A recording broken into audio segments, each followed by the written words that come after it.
These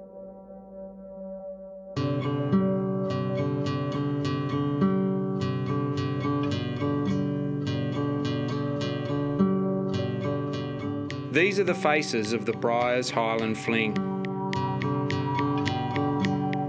Faces conveying the triumph, accomplishment and pain.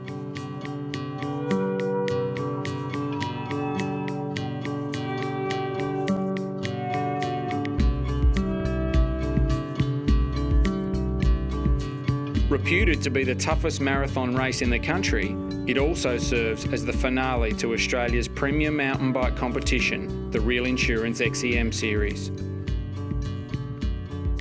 The series has been very closely fought, and after 5 events, only a single podium place could decide the series between the leading contenders, Andy Blair and Sean Lewis.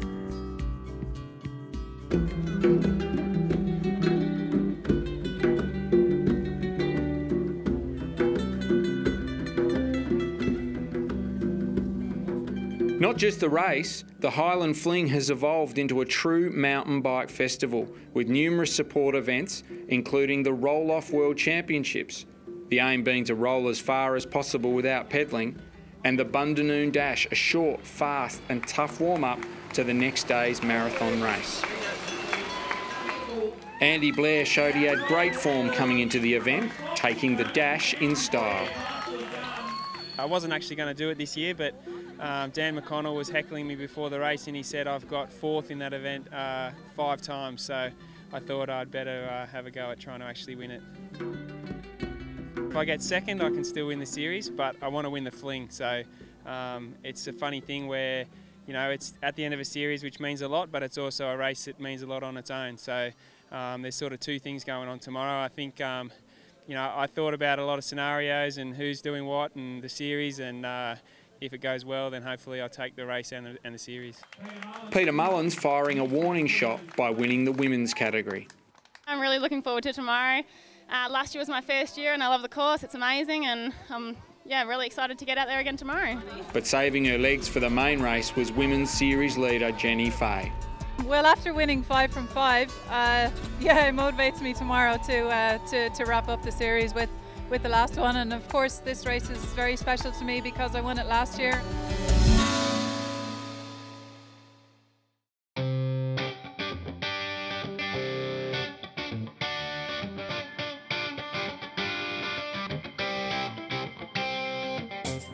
The first start wave would see the non-elite categories depart, as well as those competitors for whom 116 kilometres simply isn't enough.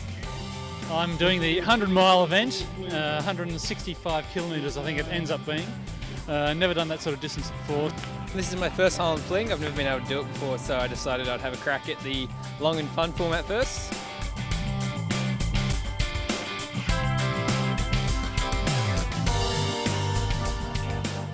Before the elite start, Sean Lewis was presented with his series leader's jersey, one that he deeply hoped to retain at day's end. A bit nervous as well, pretty excited for the race. Should be a good day.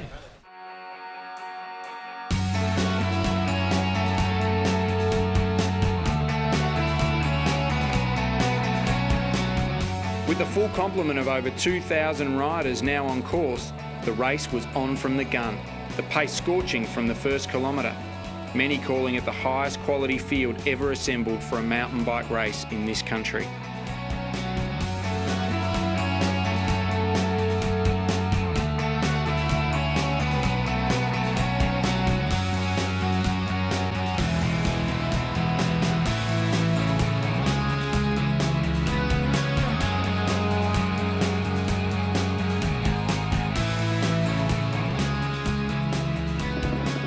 As the elite men hit the first water crossing, a group of 3 had broken away.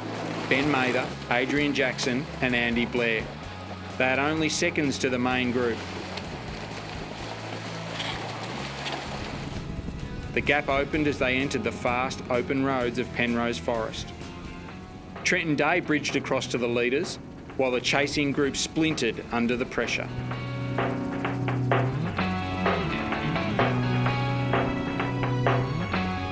Kilometres later, the groups rejoined and would stay together as they entered the first transition at Wingello.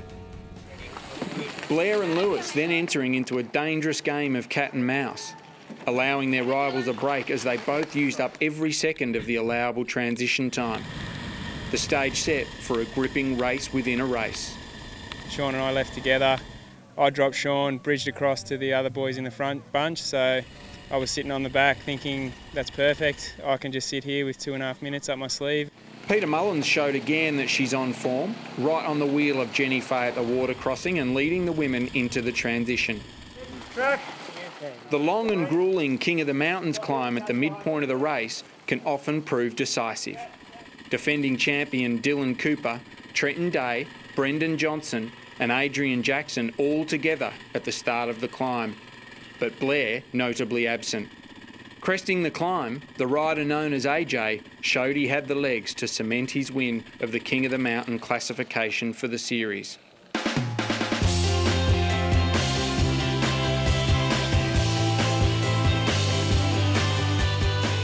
After falling back to 5th place with teammate Sean Lewis, Dylan Cooper fought his way back to race leader Adrian Jackson. Exiting the last single track section together, the final kilometres would prove to be a fast and furious dash to the line.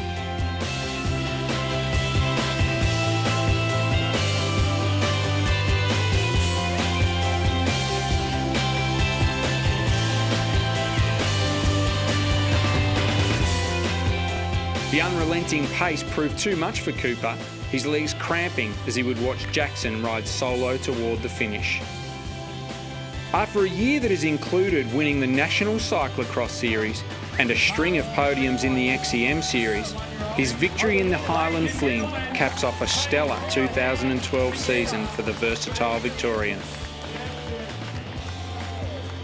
Dylan Cooper narrowly held on to second over a fast-charging Brendan Johnson.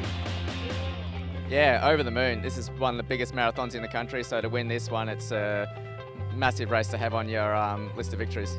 Both Dylan and I knew that I had a little bit less time out on the road on him as he came into the second feed zone a bit behind us, so he would have had to actually attack and get away from me to beat me. And he was cramping a bit and he dropped back a few times, and in the end it was just like the final road climb with a couple of kilometres to go. He just was screaming in pain.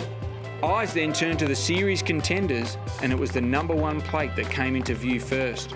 Sean Lewis's 5th placing, enough to win the series from an unlucky Andy Blair, just 1 minute behind. Not a good day, you know, sometimes it doesn't always work out, but like, I know I had good legs today, and it's just a shame I couldn't capitalise on probably what was the best start I've ever had. Then I got a flat tyre, they fixed it, got going again, and it must have bulged out the hole and it blew up again. It's not my greatest day on the bike, but as it happened, I was able to do enough to hang on to the series, and a few things played out there, so very tactical. If you get one big win a year, that's a good year. Yeah, right. So when I got a win at the Wombat, I was quite stoked. Then to pick up 2 more wins, it's just been, for me, a great season. While the series result for the women was never in doubt, Jenny Fay had been put under pressure early in the race by Peter Mullins. Fay showed her climbing prowess, taking the Queen of the Mountain, but Mullins was never more than a couple of minutes behind. Jenny Fay! Fay was brought to tears on the finish by the sheer toughness of the race and the realisation that she had achieved her goal of winning every race in the 2012 Real Insurance XCM Series. It's amazing. This is the race I wanted to win, to complete the 6 from 6. And when I was racing today, I was thinking to myself, I always say that it's a prestigious race and it's great, but it's the hardest. It's absolutely the hardest. With the excitement of the main race having long subsided, a sole rider entered the finish chute, the figure of Ed McDonald, who after 168 kilometres and almost 7 hours on the bike, won the men's ultra marathon category. I like the description of the Highland Fling as the race it just keeps giving, because it kept giving out there for a long time. It just kept giving fun, and then in the last 30 Ks it just kept giving pain. The podiums for the Real Insurance XCM Series shared in $10,000 in cash prizes, making it the most lucrative race series in the country. With over 6,000 competitors across 6 races, the Real Insurance XCM Series has transformed Australian mountain biking. It's changed the sport. We have a lot better depth in the races. They're more exciting, and it's much more motivating to show up to them because you know you're going to get a good battle every time you hit the start line in a Real Insurance race. So it certainly has taken the racing to another level. Details of the 4th year of the series will be announced in the coming weeks. Tim Sheedy for Cycle Nation.